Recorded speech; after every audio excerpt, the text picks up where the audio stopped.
జలసౌద irrigation శాఖపై ముఖ్యమంత్రి రేవంత్ రెడ్డి సమీక్ష చేపట్టారు. రాష్ట్రంలోని సాగునీటి ప్రాజెక్టులను ప్రాధాన్యత క్రమంలో పూర్తి చేయాలని సీఎం రేవంత్ రెడ్డి అధికారులను ఆదేశించారు.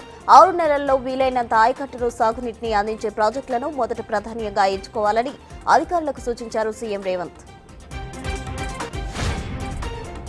తిరుపతి లడ్డూ వ్యవహారంపై ఏపీ ప్రభుత్వం సిట్ ఏర్పాటు చేసింది. 9 మందితో సిట్ వేస్తూ ప్రభుత్వం నిర్ణయం తీసుకుంది. ఒక అదనపు ఎస్పీ, 2 డీఎస్పీలు, 3 సీఐలతో సిట్ నియమించింది ప్రభుత్వం.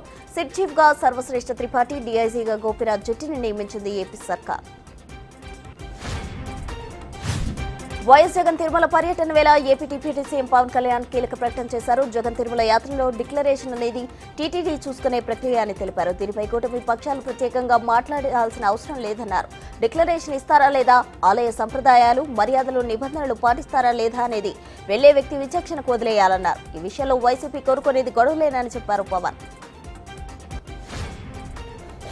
తిరుమల లడ్డూ వ్యవహారం వివాదంగా మారిన వేళ మాజీ ముఖ్యమంత్రి వైఎస్ జగన్ తిరుమల పర్యటన మరింత వివాదమవుతుంది. ఇవాళ తాడేపల్లిలోని తన నివాసం నుండి గన్నవరం ఎయిర్పోర్టుకు వెళ్లనున్నారు జగన్.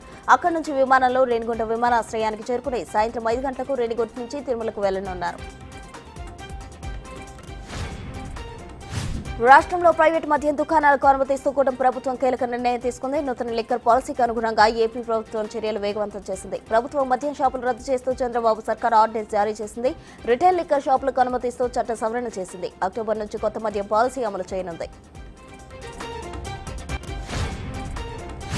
రాష్ట్రంలో ప్రతి ఒక్కరు హెల్త్ ప్రొఫైల్ ను డిజిటలైజ్ చేసేందుకు చర్యలు చేపడుతున్నామన్నారు CM Revanth Reddy. Health records లేకపోవడం వల్లే తరచూ ప్రాథమిక పరీక్షలు చేయించుకోవాల్సి వస్తుందన్నారు. పేదలకు వైద్యం అందించడంలో దుర్గాబాయి దేశ్ముఖ్ హాస్పిటల్ మరో అడుగు ముందుకేయడం అభినందనీయమన్నారు. Durgabai Deshmukh Renova cancer centre ప్రారంభోత్సవ కార్యక్రమానికి హాజరయ్యారు సీఎం రేవంత్ రెడ్డి.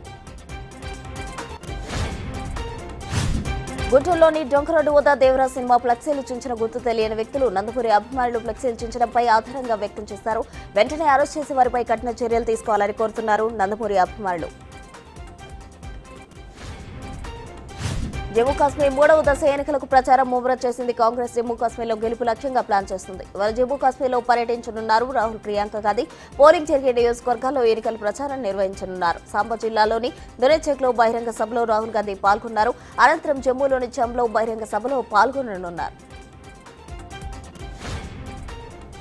ఇప్పుడిప్పుడు ఆయన ఎదురు చూసిన ఎన్టీఆర్ అభిమానుల దేవర మూవీ నేడు ప్రపంచవ్యాప్తంగా గ్రాండ్ రిలీజ్ అయింది. రాత్రి నుంచే తెలుగు రాష్ట్రాల్లో దేవర హవా కొనసాగుతుంది. థియేటర్ల వద్ద ఎన్టీఆర్ ఫ్యాన్స్ సందడి చేస్తున్నారు.